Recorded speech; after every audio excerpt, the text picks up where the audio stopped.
Hansi Flick was heavily criticized at the start of this new season, where people criticized his tactics, his system, especially the high line, where people like ESPN and Gab and Jules had a lot of criticism. But he dominated La Liga again, proving all his critics wrong. And in this video, we're going to see how he did it. If you want to see more tactical analysis regarding Barcelona and also other teams, hit that subscribe button. Let's start the video. Many people won't admit it and many people won't show you, but Hansi Flick has been a little bit more careful in La Liga with his high line by dropping it back more than 2 meters. Many people say that Hansi Flick is a little bit risky or is too stubborn and doesn't want to adapt, but he did show adaptation. He did, however, push the defensive block the way we defend as a team. He has pushed it a little bit higher in order to bait teams into attacking FC Barcelona. This was a genius move because it gives the illusion that the line is very high when it's not. But there's a key difference when there's no really pressure up front. In fact, Hansi Flick wanted his players to stay in close proximity to make the passes really feel risky while the midfielders can close down the immediate passing options. We see this against Betis, where you can see the line is not really high, where the midfielders are closing down the immediate options, forcing Real Betis in order to make a mistake, where Rafinha is right there to pounce on that mistake and instantly he's on through goal, only having to beat the defender and the goalkeeper. Against Real Madrid, same thing. Does that look like a team with an extremely high line? We're just defending higher as a team, and that now gives the illusion that we are playing a higher line. Against Atletico, due to poor positioning, the ball gets played over the top by Clement Lenglet and Giuliano Simeone scores a goal. But is that really a high line? Look how deep it is. Against Espanyol as well, Ferran Torres is the furthest player up top. But you can see these passing lanes being closed down, which ultimately forces the goalkeeper in order to go long. Against Atletico as well, you can see Yamal pressing the goalkeeper, but look at where the midfielders are, not really committing to the press, while they keep close proximity to the other players in order to make the passes feel risky.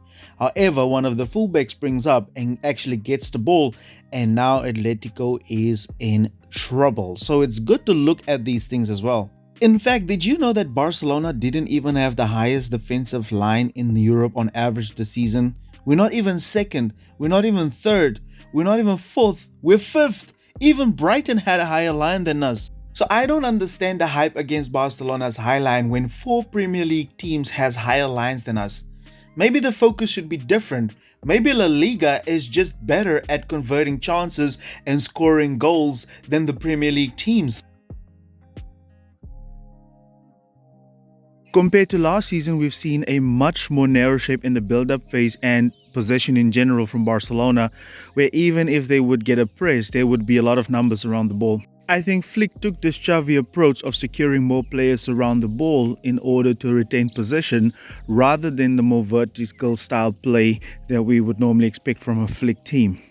I think this is also to minimize the turnovers that Barcelona would concede, especially in their own defensive half. In general play, you would also see the double pivot moving close to the center backs in order to secure the build-up, while also supporting the number 10 and the striker in order to control the midfield.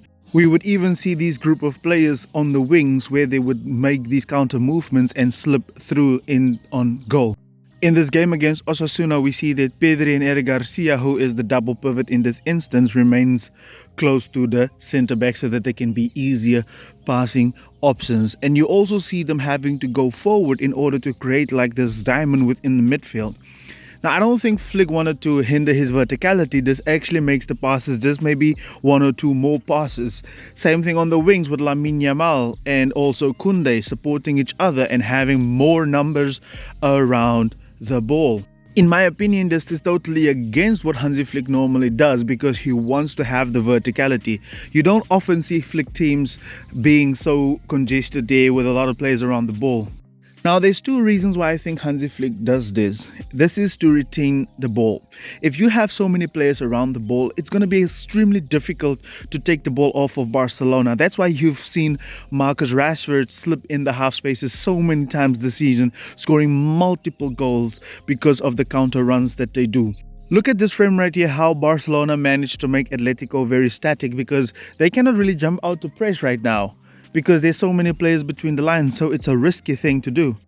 Every time Barcelona moves to one side of the pitch, Atletico had to follow them because there's so many players in between the lines. So it's a very difficult thing to defend.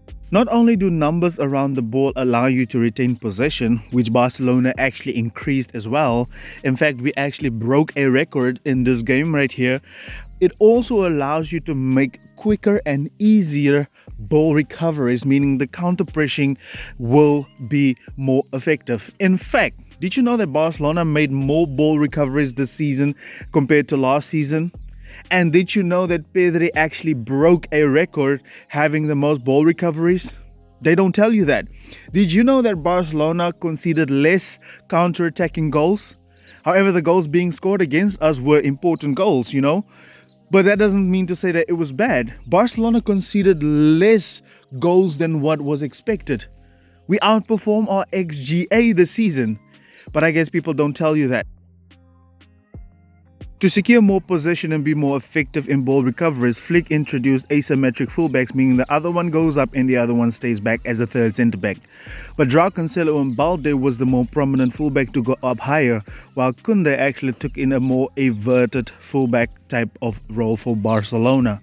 We see that Koundé and Balde did take up slightly different positions, where Koundé was more like a third centre back while Balde is much higher up the pitch. So Hansi Flick definitely did try to use Koundé as an inverted fullback to put another body into the midfield to stop these counter attacks. Flick even had Koundé playing as a third centre back, right? Which is not normally what Hansi Flick does. And you have people out here saying that Flick didn't try, Flick is stubborn, Flick doesn't want to change, right? However, he did at times have both Koundé and Balde up top, up high. However, he did try to spice things up. So don't listen to these fools on the ESPN and all these places telling you otherwise. However, we have reached the end of our video, ladies and gentlemen. I want you guys to please subscribe to the channel if you want to see more videos like this. I said I wanted to get back into posting more videos. I used to have a very big channel of 11,000 subscribers called Tactics FCB.